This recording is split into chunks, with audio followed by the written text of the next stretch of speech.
you can learn from about Halloween coming up in just a little while. Yeah, they were talking earlier. I'm interested to hear what the answer is going to be. What age is it appropriate for your children to go trick-or-treating alone? Yeah, something that every parent needs to be worried about. And we also are going to be talking about this new stadium proposal that's coming to Buffalo, or being proposed here in Buffalo. That's why Lou Raguse is here with us. Yeah. You were on the story all day yesterday, digging for answers. What exactly did you find about this stadium? Well, it's kind of an exciting thing to talk about after a bad loss and during the bye week when there's not a lot of other Bills news.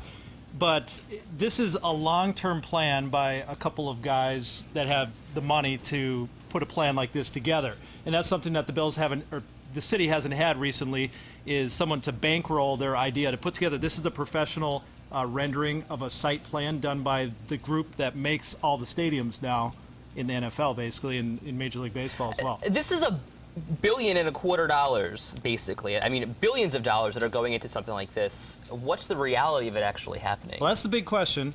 And for right now, the Bills are not paying attention to this. The county's not paying attention to this. They're trying to negotiate a lease at the Ralph. But these guys say that they don't care whether they are into it right now or not, because they say this is a long-term plan. The lease will get us through another 10 years or whatever they signed the lease for, and at that point they'll either need more repairs on the Ralph or they need to look at a new stadium. So they're saying that this is the best long-term plan that they have in Buffalo. Okay. So to say that it's completely unable to happen would be, maybe going too far. Sure. But don't get your hopes up, I guess. All right. I'm going to throw this out there. I'm wondering if certain officials and other people are saying it's unlikely to happen because they don't want this to happen. It seems like I don't know many cities that don't have their football stadium in the downtown area. Yeah, no, this stadium would be on the outer harbor. It's currently like polluted land right now. There's nothing there right now.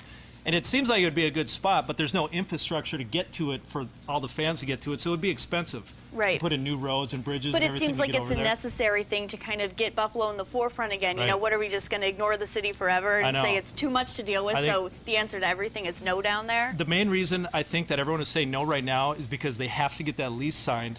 Otherwise, the Bills could leave in the next couple of years. If there's no lease to play at the Ralph now, I mean, the stadium would be 5 years down the road. Important to point out also that the NFTA still owns that outer harbor land, so really anything could happen between now and then when the land is transferred over to the city. Yeah, they've held the cards there for that land for a long time. They would have to transfer it to the city, which they could do for $1 if they really wanted. Sure.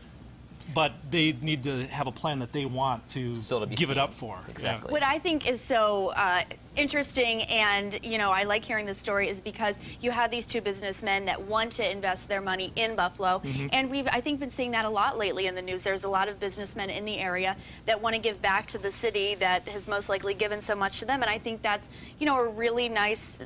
It's really nice, and I think that it's something to pay attention to. Absolutely.